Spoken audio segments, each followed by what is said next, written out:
ತೊಂದರೆ ಆಗದಂತೆ ನಾವು ಮಾಡಿರುವಂಥದ್ದು ಇದು ಒಂದೇ ದಾರಿ. ಈಗ ಅದನ್ನು ಇವರು ಗಂಭೀರವಾಗಿ ತೆಗೆದುಕೊಂಡು ಸುಪ್ರೀಂ ಕೋರ್ಟ್ನಲ್ಲಿ ವಾದ ಮಾಡಬೇಕಾಯಿತು, ಮಾಡಿಲ್ಲ. ಈಗಲಾದರೂ ಕೂಡ ಅದನ್ನು ಸಂಬಂಧಪಟ್ಟಂಥ ಲೀಗಲ್ ಅವರಿಗೆ ಮಾತನಾಡಿ ಆ ವಾದವನ್ನು ಮಾಡಿ ನ್ಯಾಯವನ್ನು ಕೊಡಿಸ್ಬೇಕು.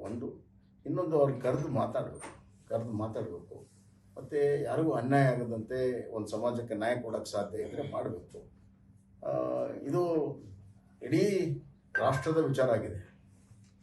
ಇಡೀ ರಾಷ್ಟ್ರದಲ್ಲಿ ಈ ವಿಚಾರ ಇದೆ. ಬ್ಯಾಕ್ವರ್ಡ್ ಕ್ಲಾಸಸ್ಸಲ್ಲಿ ಅದು ಗುಜ್ಜರ್ದಿರ್ಬೋದು, ಮರಾಠ ಇರ್ಬೋದು, ಜಟ್ ಇರ್ಬೋದು, ಈ ಥರ ಹಲವಾರು ಸಮುದಾಯಗಳು ಇದು ಮಾಡ್ತಾಯಿದ್ವಿ. ಒಂದಿಲ್ಲ ಒಂದು ದಿವಸ ಇದು ರಾಷ್ಟ್ರ ಮಟ್ಟದಲ್ಲಿ ಚರ್ಚೆ ಆಗಿ ಇದಕ್ಕೆ ಪರಿಹಾರ ಸಿಗ್ತದೆ. ಆದರೆ ರಾಜ್ಯ ಸರ್ಕಾರ ನಾವು ಯಾರಿಗೂ ತೊಂದರೆ ಮಾಡದಂತಿರುವಂಥ ಆಜ್ಞೆಯನ್ನು ಮಾಡೋದಕ್ಕೆ ಇವ್ರಿಗೆ ಏನು ತೊಂದರೆ ಅಂತ ನಾನು ಕೇಳ್ತಾ ಇದ್ದೀನಿ. ಆದರೆ ಅವ್ರಿಗೆ ಮನಸ್ಸಿಲ್ಲ. ಒಂದು ದ್ವೇಷದ ರಾಜಕಾರಣ ಮಾಡ್ತಾ ಇದ್ದಾರೆ. ಆ ಸ್ವಾಮೀಜಿ ಮೇಲೆ ದ್ವೇಷ, ಆ ಸಮುದಾಯಗಳ ಮೇಲೆ ದ್ವೇಷ ಮಾಡಿ ಲಾಠಿ ಚಾರ್ಜ್ ಮಾಡಿದ್ದಾರೆ, ರಕ್ತ ಸೋರಿಸಿದ್ದಾರೆ.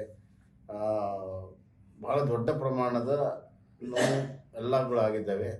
ಹೀಗಾಗಿ ಸಮುದಾಯ ಆಕ್ರೋಶ ಆಗಿದೆ. ಇದು ಪ್ರಜಾಪ್ರಭುತ್ವದ ಲಕ್ಷಣ ಇಲ್ಲ. ಮುಖ್ಯಮಂತ್ರಿಗಳು, ಎಲ್ಲ ಮಂತ್ರಿಗಳು ಕಾನ್ಸ್ಟಿಟ್ಯೂಷನ್ ಕೈಯಲ್ಲಿ ಹಿಡ್ಕೊಂಡು ಓಡಾಡ್ತಾರೆ. ಅದರ ಮಾಡೋದೆಲ್ಲ ಅದರ ವಿರುದ್ಧವೇ ಕೆಲಸವನ್ನು ಮಾಡ್ತಾ ಇದ್ದಾರೆ. ಹೀಗಾಗಿ ಇದೊಂದು ದಮನಕಾರಿ ಆಗಿರುವಂಥ ಕ್ರಮ ಇದೆ. ಇದು ಡಿಕ್ಟೇಟರ್ಶಿಪ್ ಸರ್ಕಾರ ಇದೆ. ಇದನ್ನು ಕೂಡಲೇ ನಾವು ಖಂಡಿಸ್ತೀವಿ ಮತ್ತು ಸಂಬಂಧಪಟ್ಟಂಥ ಅಧಿಕಾರಿಗಳಿಗೆ ಅಮಾನತು ಮಾಡಬೇಕು. ಅಷ್ಟೇ ಅಲ್ಲ, ಅವ್ರನ್ನ ಕರೆದು ಮಾತನಾಡಿ ಸಮಸ್ಯೆ ಬಗೆಹರಿಸೋದಕ್ಕೆ ಒಂದು ಸ್ಪಷ್ಟವಾದಂಥ ನಿಲುವನ್ನು ಮುಖ್ಯಮಂತ್ರಿಗಳು ಪ್ರಕಟಣೆ ಮಾಡಬೇಕು. ಅಂದಾಗ ಶಾಂತಿ ಆಗುತ್ತೆ. ಶಾಂತಿ ರೀತಿಯಿಂದಲೇ ಇದನ್ನು ಬಗೆಹರಿಸಬೇಕಾಗುತ್ತೆ. ಒಂದು ಸರ್ಕಾರಕ್ಕೆ ಈ ಥರ ಸಮಸ್ಯೆಗಳು ಎದುರಾಗೋದು ಸಹಜ. ಸಮಾಜದಲ್ಲಿ ಬದಲಾವಣೆ ಆದಂಗೆ, ಸಮಾಜದ ಅಶೋತ್ತರಗಳು ಹೆಚ್ಚಾದಂಗೆ, ಸಮಕಾಲೀನ ಸವಾಲುಗಳನ್ನು ಎದುರಿಸೋದಕ್ಕೆ ಎಲ್ಲ ಸಮಾಜಗಳು ಉತ್ಸುಕ ಇರೋದರಿಂದ ತಮ್ಮ ಹಕ್ಕುಗಳನ್ನು ರಿಸರ್ವೇಷನ್ ಮುಖಾಂತರ ಕೇಳ್ತಾ ಇದ್ದಾರೆ. ಯಾವುದು 20 ವರ್ಷ, 30 ವರ್ಷ, 40 ವರ್ಷ ಹಿಂದಂಥ ಒಂದು ಪ್ರಸ್ತುತ ಸಾಮಾಜಿಕ ವ್ಯವಸ್ಥೆಗಳು ಈಗ ಬದಲಾವಣೆ ಆಗಿದೆ. ಆರ್ಥಿಕವಾಗಿ, ಸಾಮಾಜಿಕವಾಗಿ ಭಾಳಷ್ಟು ಬದಲಾವಣೆಗಳು ಕಾಣ್ತಾ ಇದ್ದೇವೆ. ಹೀಗಾಗಿ ಈ ಥರದ ಬೇಡಿಕೆಗಳು ಬರೋದು ಸಹಜ. ಒಂದು ಜನಪರವಾಗಿರುವಂಥ ಸಾಮಾನ್ಯ ಜ್ಞಾನ ಇರುವಂಥ ಒಂದು ಸರ್ಕಾರ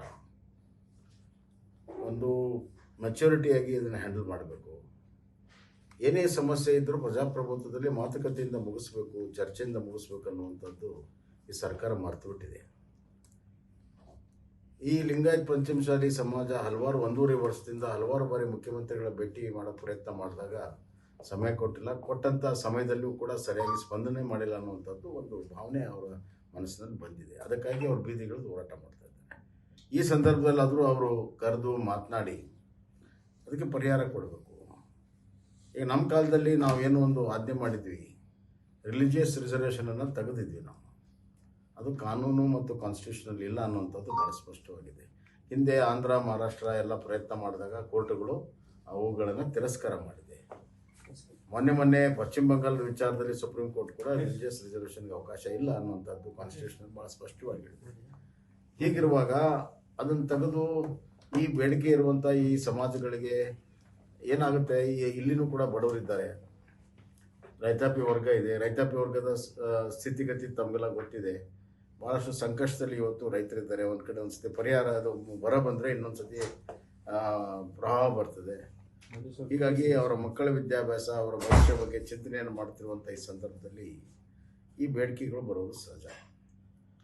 ನಾವು ಅದಕ್ಕೆ ಅದನ್ನು 2B ಮತ್ತು 2Cಗೆ ನಾವು ಅದನ್ನು ವಿಂಗಡಣೆಯನ್ನು ಮಾಡಿದ್ವಿ. ಆದರೆ ಕಾಂಗ್ರೆಸ್ ಪಕ್ಷದ ಕೆಲವು ಬೆಂಬಲಿಗರು ಸುಪ್ರೀಂ ಕೋರ್ಟ್ಗೆ ಹೋಗಿದ್ದರು. ಅಲ್ಲಿ ಕೂಡ ನಾವು ಸ್ಪಷ್ಟವಾಗಿ ವಾದವನ್ನು ಮಾಡಿ, ಪೂರ್ಣ ಪ್ರಮಾಣದ ವಾದವನ್ನು ನಾವು ಮಾಡಬೇಕು. ಇದಕ್ಕೆ ಯಾವುದೇ ಅಂತಿಮವಾದಂಥ ಆದೇಶಗಳು ಬೇಕಾಗಿಲ್ಲ. ಆವಾಗ ಕೋರ್ಟ್ ಹಾಗಾದರೆ ಮುಂದಿನ ಒಂದು ಹಿಯರಿಂಗ್ವರೆಗೂ ಇದನ್ನು ನೀವು ಇಂಪ್ಲಿಮೆಂಟ್ ಮಾಡಬೇಡಿ, ಅದಕ್ಕೆ ನಾವು ಒಪ್ಪಿಗೆ ಕೊಟ್ಟಿದ್ದು ಅಷ್ಟೇ. ತಾತ್ಕಾಲಿಕವಾಗಿ ಮುಂದಿನ ಒಂದು ಹಿಯರಿಂಗ್ವರೆಗೂ ನಾವು ಒಪ್ಪಿಗೆ ಕೊಟ್ಟಿರೋದಷ್ಟೇ. ಇದೆಲ್ಲ ನಡೆದಿರುವಂಥದ್ದು ಕೋಡ್ ಆಫ್ ಕಂಡಕ್ಟ್ ಬಂದ ಮೇಲೆ, ನಾವು ಮುಖ್ಯಮಂತ್ರಿಗಳಿದ್ದರೂ ಕೂಡ ಕೋಡ್ ಆಫ್ ಕಂಡಕ್ಟ್ ಬಂದಾಗ ಇದೆಲ್ಲ ಸುಪ್ರೀಂ ಕೋರ್ಟ್ನಲ್ಲಿ ಏಪ್ರಿಲ್ ತಿಂಗಳಲ್ಲಿ ನಡೆದಿದೆ. ಜೂನ್ 23ಕ್ಕೆ, ಜೂನ್ 27 ಪ್ರಾಬಬ್ಲಿ 23ಕ್ಕೆ ಅದು ಮುಂದೆ ಹಾಕಿದ ಮೇಲೆ ಈ ಸರ್ಕಾರ ಬಂದಿತ್ತು. ಸರ್ಕಾರ ಬಂದು 1.5 ವರ್ಷ ಮೇಲಾಯಿತು. ಇದ್ರ ಬಗ್ಗೆ ಏನೂ ಕ್ರಮ ತೆಗೆದುಕೊಂಡಿಲ್ಲ, ಕೋರ್ಟಲ್ಲಿ ಅಪಿಯರ್ ಆಗಿಲ್ಲ. ತಮ್ಮ ವಿಚಾರವನ್ನು ಹೇಳಿಲ್ಲ ಮತ್ತು ನಾವು ಮಾಡಿರುವಂಥ ಆಜ್ಞೆಗೆ ಬೆಂಬಲ ಕೂಡ ಕೊಟ್ಟಿಲ್ಲ. ಒಂದು ರೀತಿ ಇಂಡೈರೆಕ್ಟಾಗಿ ನಮ್ಮ ಈ ಸಮುದಾಯಗಳಿಗೆ ಏನು ಹಿಂದುಳಿದ ವರ್ಗದ ಸ್ಪಷ್ಟವಾಗಿ ಮಾತಾಡಲಿಲ್ಲ. 2 ನಿಮಿಷ ಮಾತಾಡಿದರು, ಯಾವುದೇ ಸ್ಪಷ್ಟವಾದ ವಿಚಾರ ಮಾತಾಡಿಲ್ಲ. ಬಹುತೇಕವಾಗಿ ಮುಖ್ಯಮಂತ್ರಿಗಳು ಅದೇ ಸಮುದಾಯದ ಮಂತ್ರಿಗಳಿದ್ದಾರೆ, ಶಾಸಕರಿದ್ದಾರೆ, ಅವ್ರ ಜೊತೆಗೆ ಮಾತನಾಡಿ ರಿಜಿಸ್ಟ್ರೇಷನ್ ಮಾಡೋವಂಥವ್ರು ಕೂಡ ಯಾರು ಮುಖ್ಯಮಂತ್ರಿಗಳು ನೇರವಾಗಿ ಮಾತಾಡಿದ್ರು ಯಾರೂ ಇಲ್ಲ ಅನ್ನೋದಿಲ್ಲ. ಆದರೆ ಎಲ್ಲದಕ್ಕೂ ಕೂಡ ಒಂದು ರೀತಿಯಲ್ಲಿ ಪ್ರತಿಷ್ಠೆಯನ್ನು ಮಾಡಿಕೊಂಡು ಓಡಾಡ್ತಿದ್ದಾರೆ ಮುಖ್ಯಮಂತ್ರಿಗಳು. ಹೀಗಾಗಿ ಅವರ ಈ ನಡತೆಯಿಂದನೇ ಅರ್ಧ ಸಮಸ್ಯೆಗಳು ಉಲ್ಬಣ ಆಗ್ತವೆ.